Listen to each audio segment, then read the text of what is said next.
Daryl is doing one of our first customer Q&As, and you might know him. Daryl is from a company called Spin Customs, as well as a really amazing Facebook group called Glowforge World. So if you've happened upon either of those in your Glowforge journey, you might already be familiar.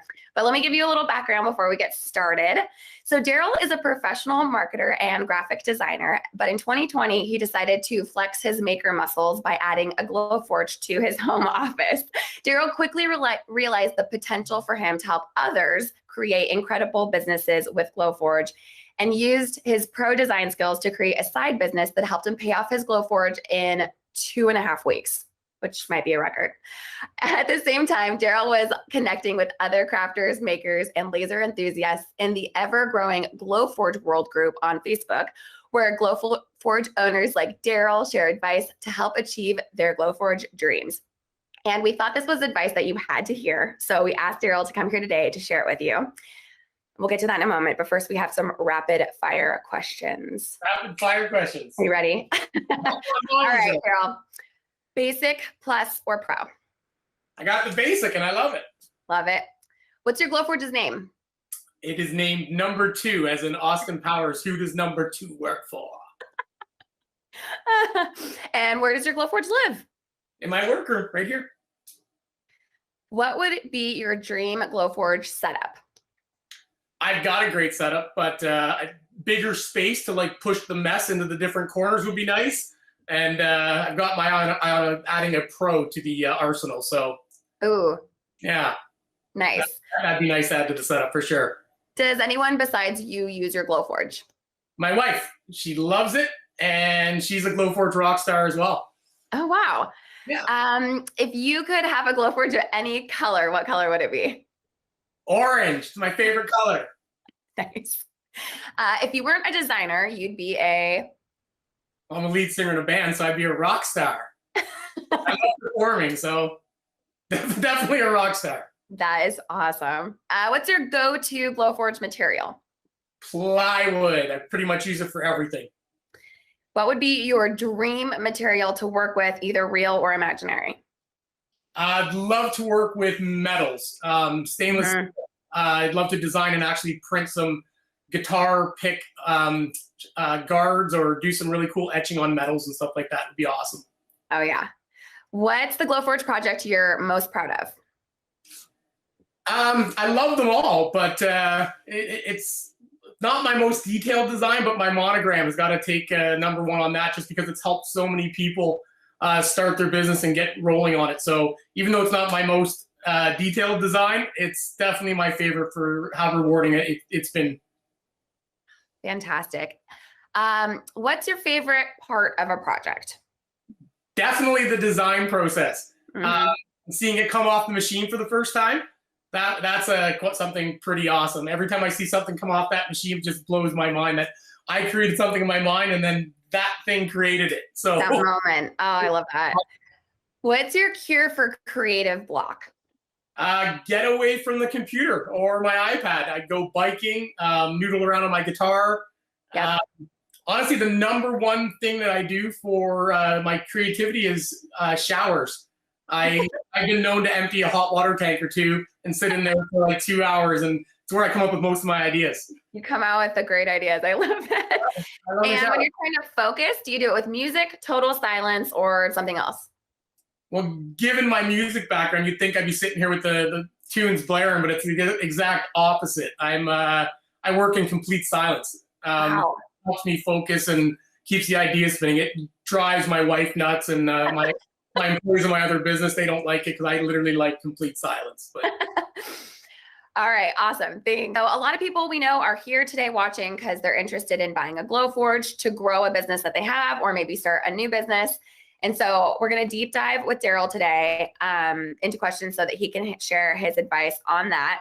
And it's a little bit of a Spin Customs didn't even mean to do that, on your typical Glowforge business, because Daryl makes designs for others to sell. So Daryl, you've been a professional graphic designer for more than 20 years, but your Etsy business, Spin Customs, is brand new in this past year, and it already has thousands and thousands of sales and been very awesome for you. So can you tell us a little bit about what Spin Customs is? I've run my design and marketing agency, Spin Creative, for over 20 years. That was my primary business. But when I got my Glowforge, unexpectedly, literally everything just kind of exploded. I saw an opportunity to branch out my creativity and create a whole new business. So Spin Customs was born. I sell premium laser-ready files for other Glowforge users, and my primary goal is to create stuff that they can sell to help them build their businesses. So Spin Customs is now approaching 18,000 sales in under a year, I believe. Wow. And yeah, the main reason for that is the response that I get from the files I create. Every day I get people thanking me and tagging me for helping them build their business, or the fact that they're selling products from files that I've made. And it just keeps going on and on. So wow. The products that I design and locally, my wife and I, and we've had amazing success with that as well. So literally Glowforge has changed my life and direction. So that's Spin Customs in a nutshell. I design and sell files and products. That's so fab. So when you bought your Glowforge, did you already have that like all planned out and knew that that's what you were going to do? No, not at all. I literally had zero intentions of selling anything. It started, COVID hit, and I'm really active. I had all kinds of hobbies: hockey, biking, band, guitar. But when COVID hit, I was literally bored out of my mind. So I was just looking for anything to do, and I saw an ad for this machine, and I was like, "What is this?" So I saw it online. I just literally bought it on a whim. Didn't even tell my wife. I just went click, bought. And I just wanted something to play with, to express myself in a different creative way. But there was no business plan at all. I already had my design studio and marketing studio, and I just bought the Glowforge for something fun. But that changed super quick. Wow. I made my first design, which was my monogram design. I posted it on my personal Facebook page just to show my friends, hey, look what I made with this amazing machine I just got. And orders started pouring in. I was getting like tons of messages from all my friends and stuff, and then friends of friends and friends and friends and friends of friends would share it and stuff. And I lived, like you said, I paid off that machine with selling the product in just over 2 weeks. So had you paid off the machine before you like even started the Etsy store? Was it just like all in Facebook messages and text and stuff? Absolutely. Oh my goodness. This wasn't a single ad that had gone out or nothing. And wow. I literally was just all through my personal Facebook page, and we were literally printing from the time I was done work until midnight every night and staining and stuff like that. So then I actually posted my design in a Glowforge community on Facebook, and then I had hundreds of responses of people saying, file please, file please.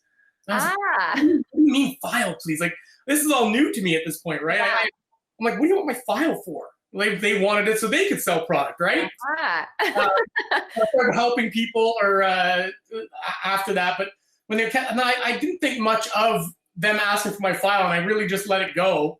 And I kept getting requests through private messenger saying, is that file ready? And eventually one day I just said, you know what? I had 6 letters left because I had been printing so many anyways for friends and family and friends and friends of friends that I said, I got 6 left. I'll design the last 6 letters and post it on Etsy. So I posted you were doing all the letters so that anybody who wanted a specific monogram, there was a version for everyone. Right. So you had all 26 letters to post, right? Nothing of it. And eventually I posted it, and I was like, here's the file. You know, if you guys want it, buy it. And then all of a sudden, just my phone started going crazy. Wow. Okay, there's something to this, right? I love these accidental business stories. I have to tell you, it's not the first one I've heard when folks are like, oh, I got a Glowforge for fun. And then I showed people what I did and they wanted it like much more than I imagined. That's so cool. I love that. 100%. And you give a lot of advice now in Glowforge world as well. So I wanted you to touch on that because you talk to a lot of people who, you know, are thinking about getting a Glowforge. So you hear like their thought process, like right now, and they're thinking about, do I want to buy one? Which one do I want? What will I do? Can I really do it? So, and what do you think the biggest misconception or the biggest myth that you hear from folks that are considering getting Glowforge and starting a business? Like, what are you hearing from them? I hear a lot of things every day in my group. I mean, we've now got over 21,000 people in that group. But The one thing that I hear a lot is people think that they have to design everything themselves. So they get the Glowforge and they want to start a business. And they think that they have to learn how to use Illustrator or one of the other ones that I'm not going to touch base on because that's the only one I care about. But yeah, because you're a designer.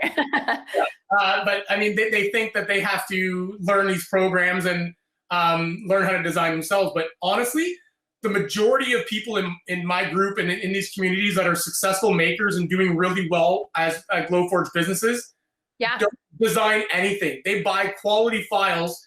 They work on amazing finishing. And in fact, some of these and their staging they blow me out of the water. They can't design, but man, do they have amazing talents the way that they finish these products, and that's how they build their business. So, and by finishing, you mean all the painting, the glitter detail, the foil, all the like extra things that people do to customize. So you have created this template, and then when it's in the hands of other Glowforge owners and they're finishing it, it like looks so unique. Yeah. So, and it's always different every time someone does it, and they put their own spin on things as well. And I actually love seeing that. I create something that's in my head, and I put it out there, and I put it out the way that I want it, but then they take it to a whole different level. And yeah, that's probably the biggest misconception, is that you have to be able to design in order to build a business. Absolutely 100% not true. I'd say 2% of the makers, not even 1%, is actual people that are designing their own files. The other 99 are making a lot of money. I mean, one woman just actually posted in my group the other day that she's sold 1,400 of my monograms. That's more than me. I'm at about 1,000. I thought I was smoking everybody, but she's at 1,400 of them at $30 a piece. So yeah. So holy smoke. Yeah. Other misconceptions. I think people I get people that are intimidated by the laser. They don't know if they're going to be able to use it. They're intimidated by maybe the word laser, or that it's a hard machine to use, but maybe other machines are. I don't know, but I'll tell you right now, Glowforge and the interface is literally the easiest thing that you could ever use.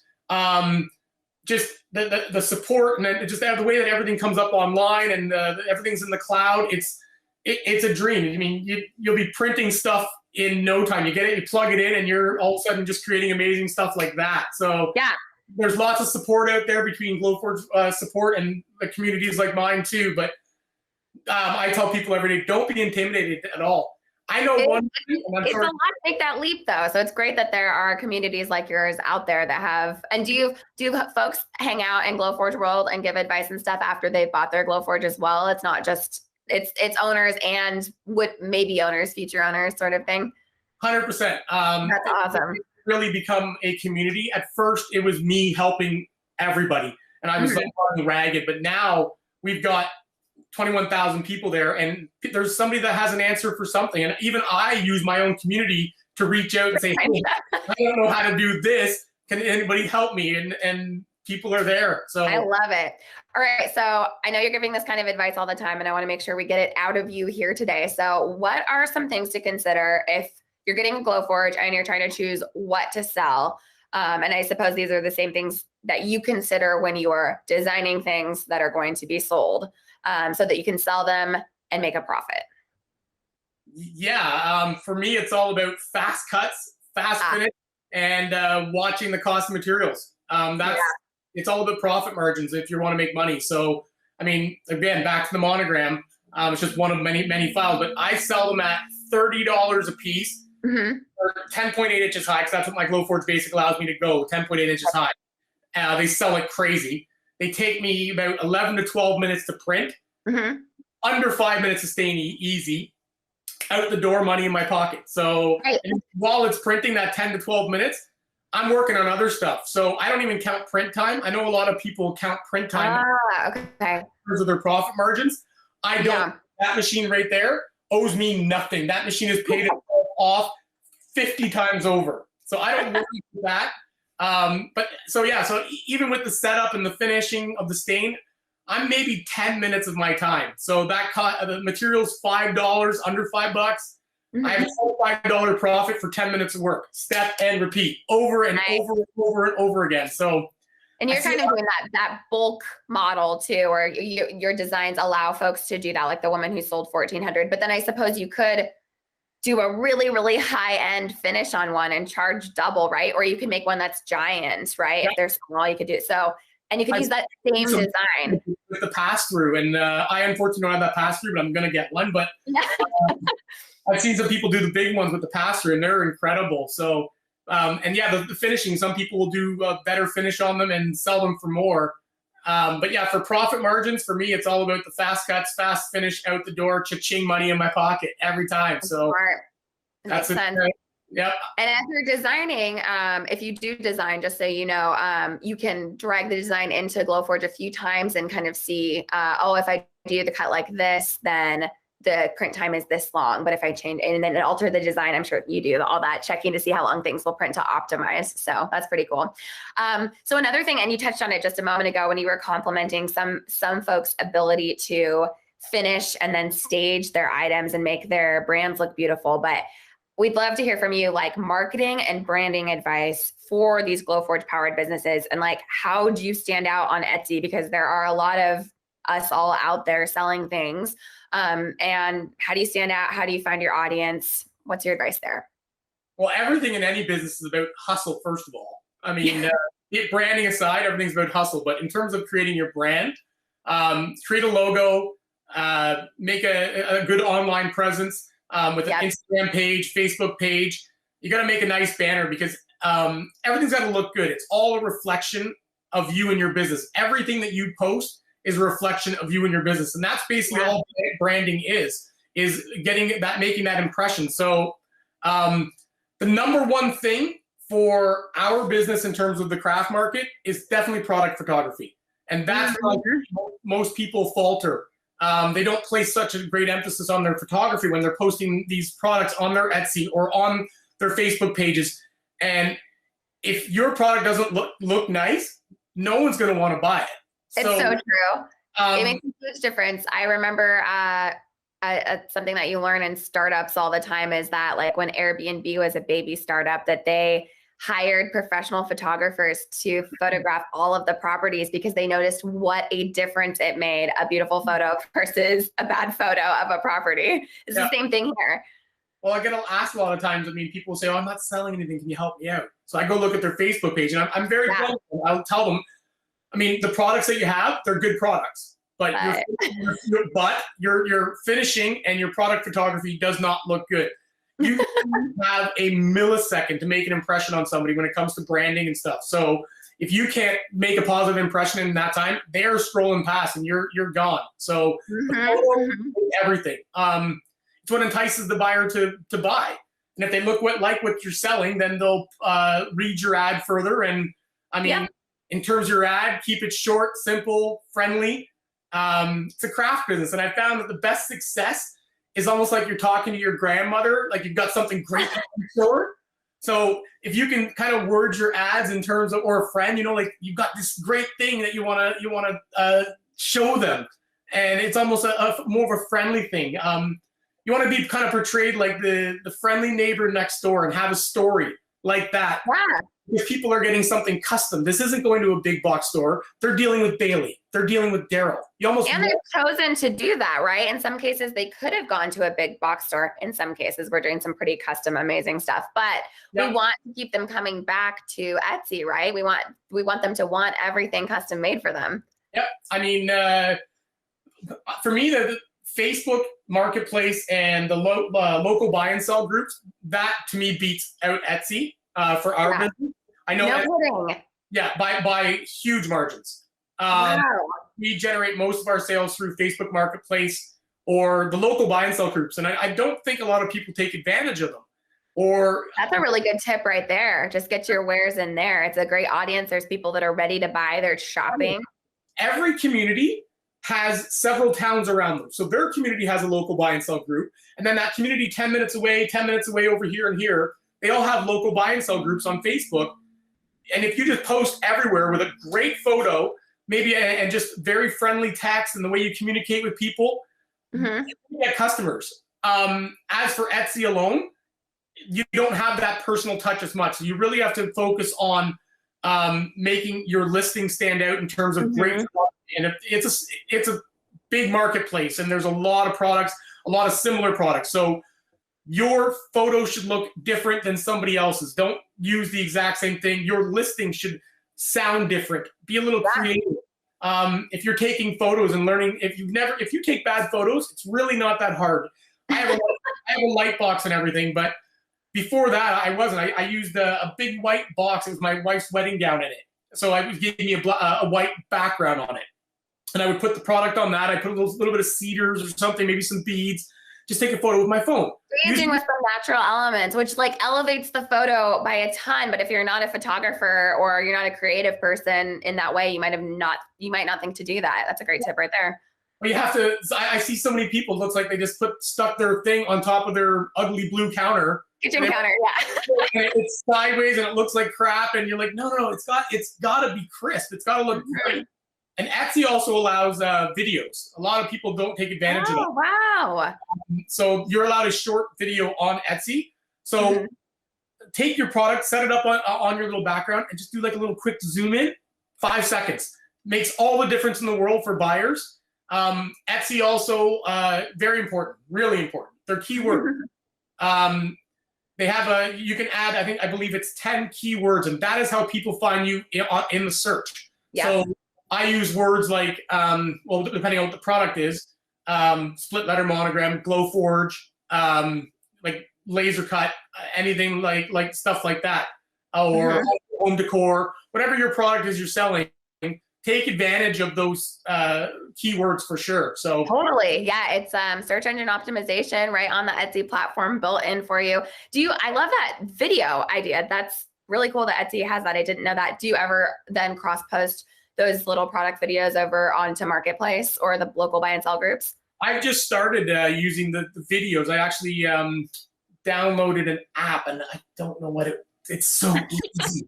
You know what? When I'll post it in the comments or something on the app, and you just splice together a bunch of videos. You add music to it. It's huge. Everyone, and so I didn't even use photos in my last list. TikTok, right? No, I'm just kidding. Not TikTok, but no, video is a huge marketing resource for people that they can use. And everybody can do it on their phone, right? Like there's no, even if it seems a little intimidating, like it can make the difference. Absolutely. So, okay. What would you say then to someone who's thinking about getting Glowforge and they're just not sure yet what their business should be? Well, their business should be custom, baby. Custom. That's the business. Yeah. That's our business model. There's so many niche markets that you could actually go after with the Glowforge because it can do so many different types of mediums and stuff. But for us, we keep it open to anything and everything that's custom that we can print and sell for profit. You slap a name on that, and you've created a product that you cannot get in a big box store. So you're not competing with a big box store the second that you put a name or some kind of customization. That's what that machine allows me to do. So that's where we've seen the most success. And you can start small with a couple of items that you really love and think that you can sell and build your business from there. Yeah. Find your niche for your market because every market is different. And even if it takes time to find that market, don't get discouraged because I've worked with so many different people and I've seen people say, I'm not selling anything. And then all of a sudden, literally maybe 2 weeks, 3 weeks later, they find something or it just blows up and it literally reinvents their entire business. And next thing you know, now they've got eyes on their business and people are buying things constantly. So focus on personalized items. That if you're going to local markets and stuff like that, you need more generic stuff. But Etsy Marketplace and the local buy and sell groups, for us, it's all been about personalization and customization, and that's what that thing's allowed us to do. So if you're on the fence about getting a Glowforge, that thing's changed my life. So, honestly. Awesome. Well, thank you, Daryl. This was so cool. You have so much good advice. And I want to reiterate everyone that Daryl got his Glowforge last year. So he's not even like a 5-year veteran with us or anything. All of this has been got a Glowforge, saw the opportunity, the amazing business opportunity for not only himself, but everyone who has the ability to get a Glowforge. and now is like an expert in building a Glowforge powered business. So thank you so much for doing this little Q&A with us here today. And this was a lot of fun. Thank you. It's been awesome. All right.